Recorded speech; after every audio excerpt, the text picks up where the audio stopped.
Alright, so 6.3 patch notes actually got leaked on Reddit, and assuming that these are the patch notes that are actually going to make it to live, which I have every confidence that they are, um, mainly because these match what was on the PBE, and uh, yeah, this is the patch notes. Screenshot looks pretty good. So I guess what they're doing here with the Kali is following up on changes that they made when they increased the dash speed. Energy restore is now going to be 40 energy at all ranks for your Q. So I think that just means when you proc your mark, yeah, Mark of the Assassin, 40 energy return. So when you throw your Q and then auto, you're going to get 40 energy now instead of it having to scale up with Q's level. And then uh, Akali's ultimate is faster now.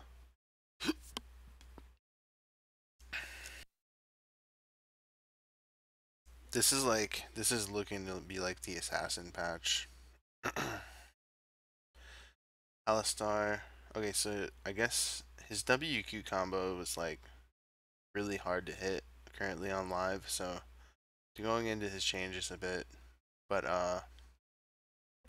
I'll let you pause and read that for yourself if you want.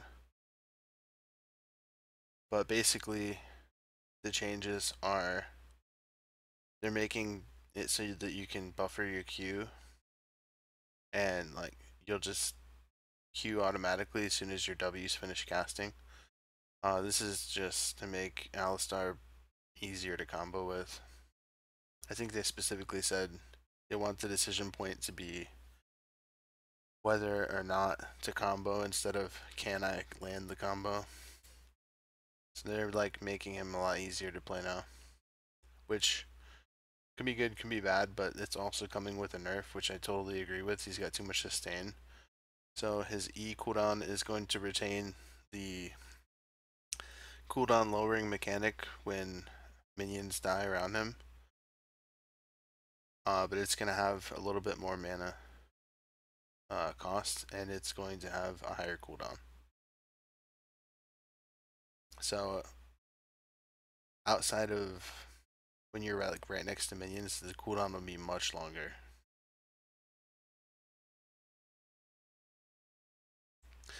Corki Q damage down, R recharge time up. This is pretty in line with where his damage should be anyways. I don't actually think it should have been 280 for the purposes of when he got reworked. I think 280 was like just too much, but maybe people weren't playing him at quite the level that they wanted since there were other outliers. Now that they've toned down some of those other outliers and some of the masteries, it's pretty obvious that Q did too much damage.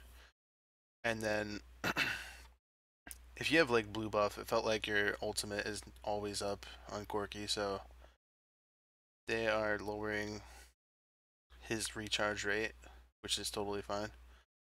Echo looks like they're giving him a straight Q buff. This will actually help jungle Echo more than lane Echo probably because lane Echo still has a lot of the same weaknesses that he had before with matchups.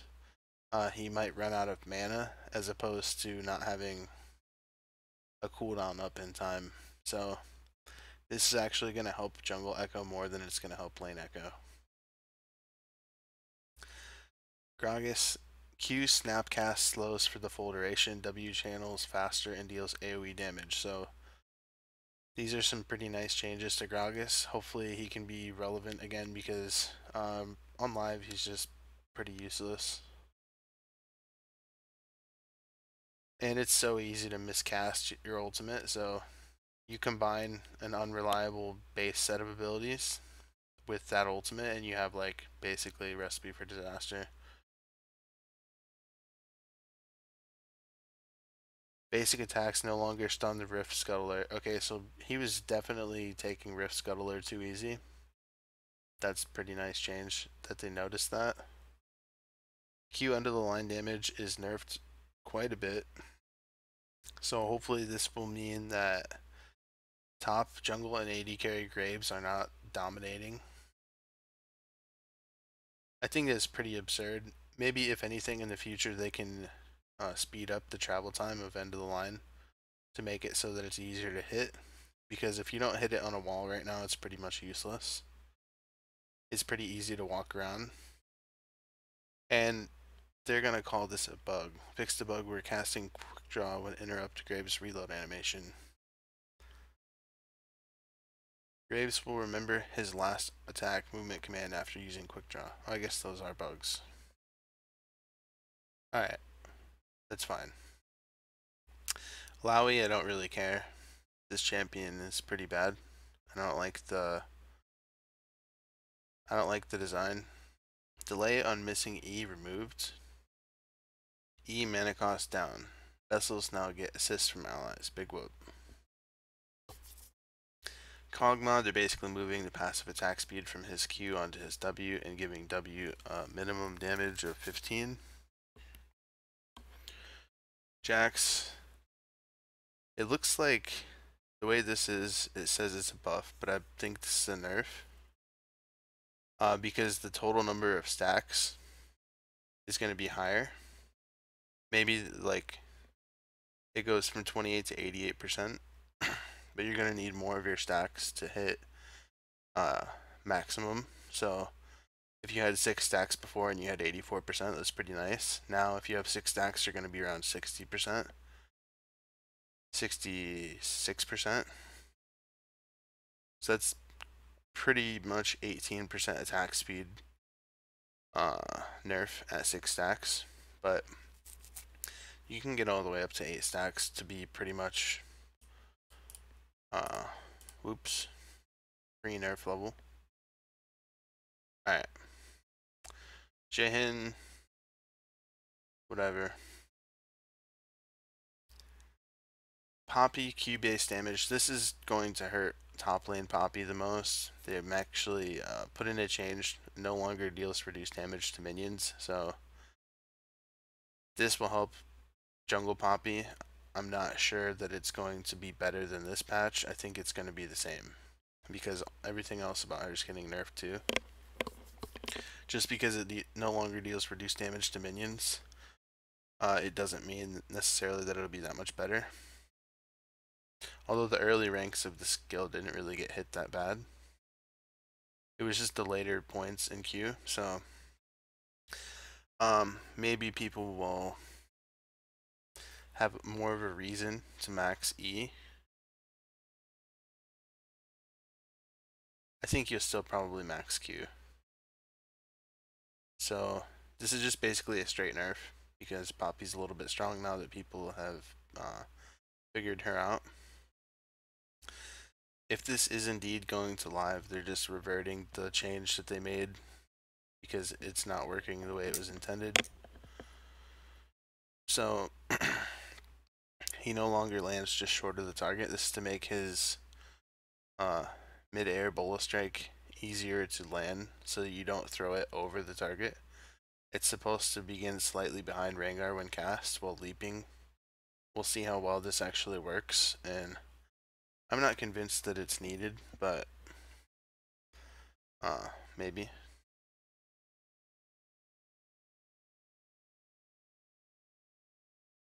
This is pretty much like a solo Q superstar Rise nerf. Duration now lasts for 5 spellcasts or 2.5 to 5 seconds based on rank of Q. It just means that you're not going to have how can I word this? You're not going to have nearly as much OP lockdown ridiculous Rise coming at you potential.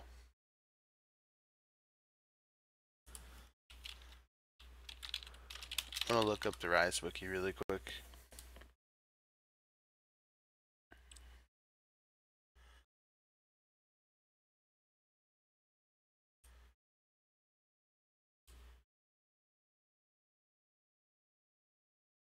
Yeah, this is the main thing.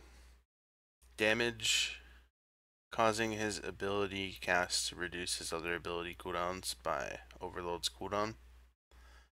So since your passive won't be active for as long, you won't be able to get as many chain roots off, and that's the big nerf here. Early on in the game, you won't be able to do that, but later on in the game, you will. And that's actually consistent with the way Riot nerfs nowadays. So that makes sense. Xin Zhao rework. Who knew that they could change so much just by changing 2 abilities, but there it is. W now critically strikes every 3rd hit. And it's passively.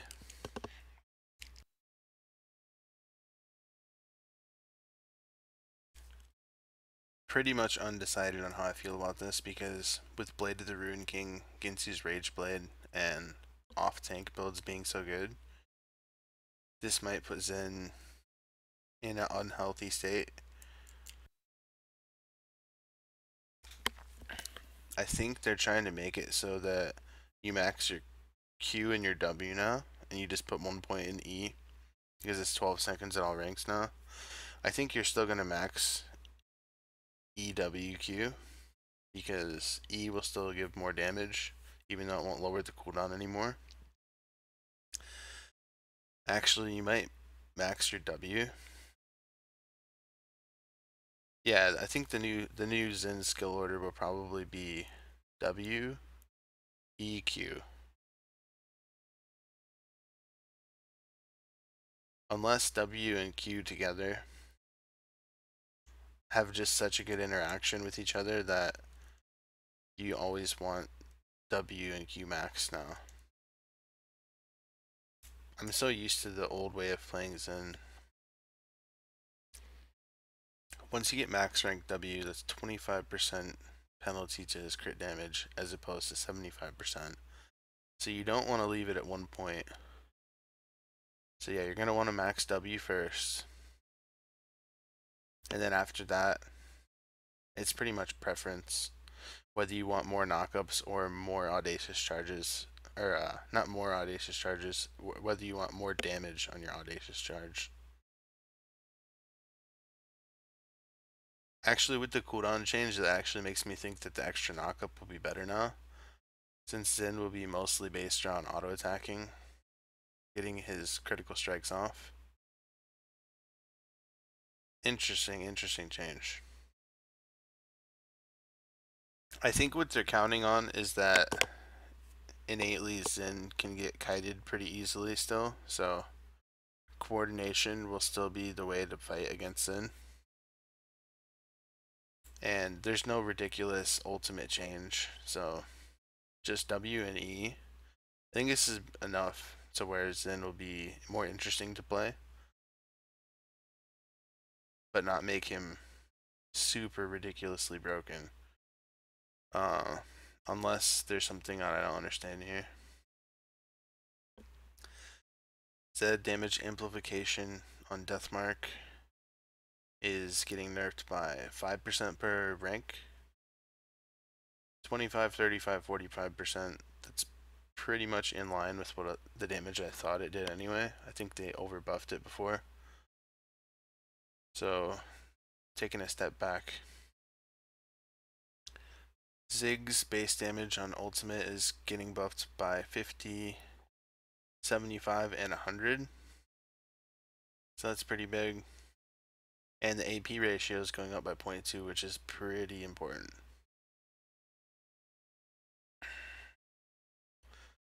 I'm not convinced that this is enough to bring him back into competitive play for like the wave clear champion that he is, but maybe in certain poke comps.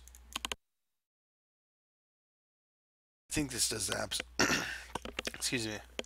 I think this does absolutely nothing for him in solo queue, and he doesn't really synergize too well with the current Rod of Ages builds. He's just not got like a really healthy spot in the game. Other champions can wave clear as good as him now, and they have similar zones of control with easier to land abilities, so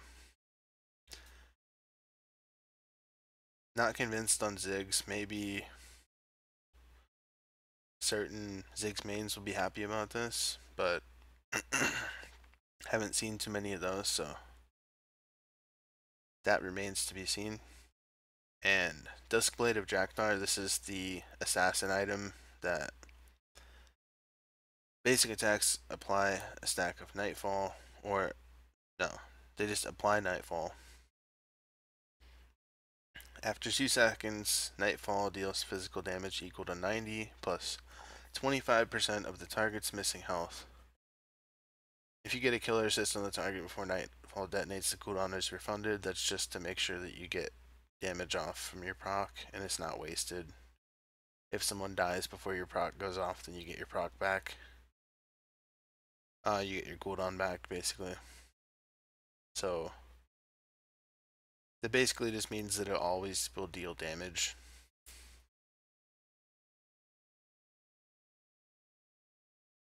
So if Nightfall detonates and then they die shortly after, you don't get your cooldown back. You only get your cooldown back if they die before your damage goes off from Nightfall.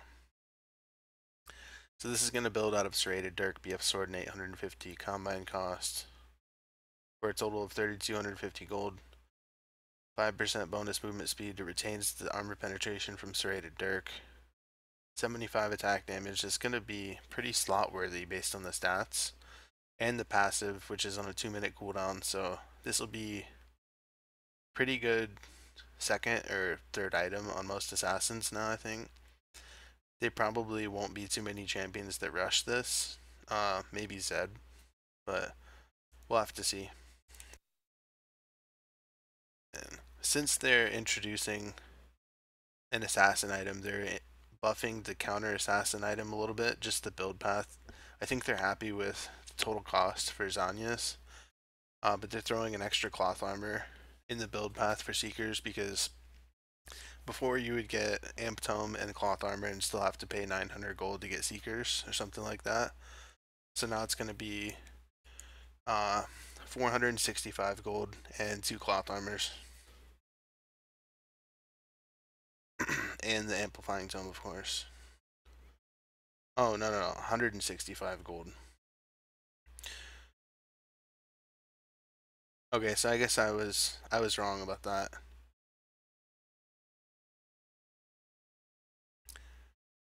You get the idea. Seekers, it's gonna have an extra cloth armor. That's basically the only change.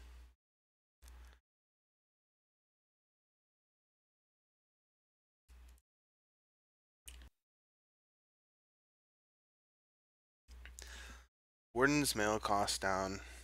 It's going from 1100 gold to 1000. They say Wardens is a specialized item that feels bad to purchase when compared to more broad defensive components like Chain Vest or Giant's Belt, so now it's cheaper. This is pretty nice. I'm glad that they did this when they actually buffed Randuin's as well. Randuin's got straight buffed. But yeah, Deadman's plate nerf. This is pretty big. Whoops. God, I hate that. This is just a screenshot. That's why I did that. Okay, Deadman's plate cost increased, slow decreased. Pretty much speaks for itself. This item was too good still, even after nerfs. Sunfire Cape now deals more damage to non-champions, so that means jungles, monsters, and minions in the lane.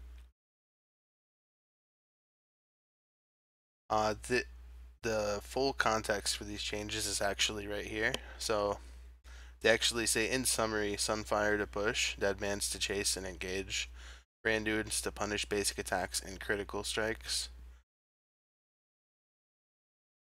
So I think that there's a pretty decent balance between these 3 items now. They're pretty much similar to the Zeal items that Riot wanted Static Shiv to be wave clear focused and all that good stuff. Kerchase Shard damage increased by 10. That's not really going to change anything. Rapid Fire Cannon deals 50 to 160 damage, down from 50 to 200.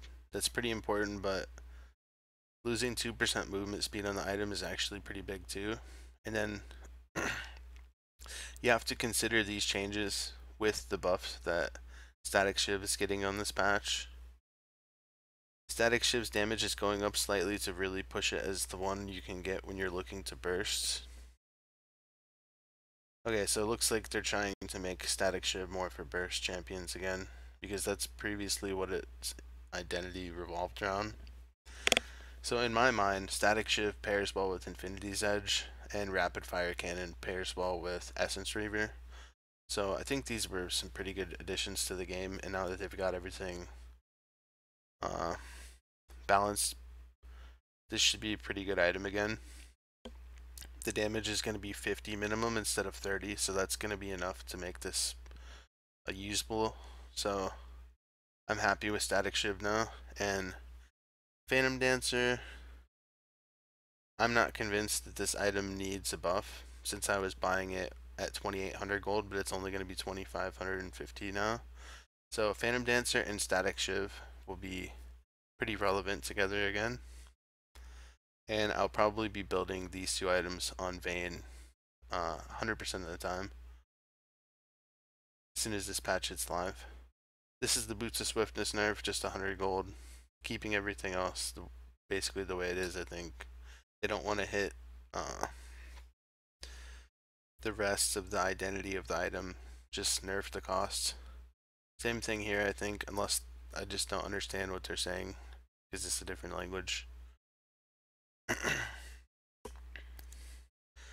And Boots of Mobility, the cost got increased a little bit, but the flat movement speed also got increased a little bit, so these will be a little bit more of a contender instead of Swiftness boots being like the default.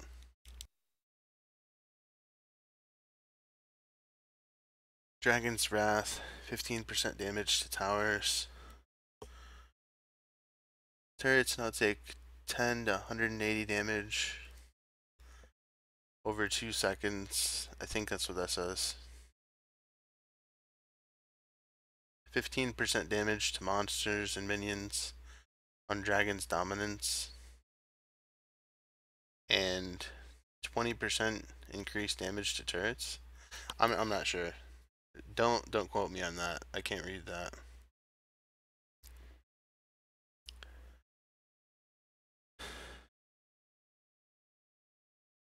Something about charging spells and teleport. I don't know. And I can't read any of the rest of the changes, so that's it. If you have any questions, feel free to leave a comment and I'll go over whatever you have.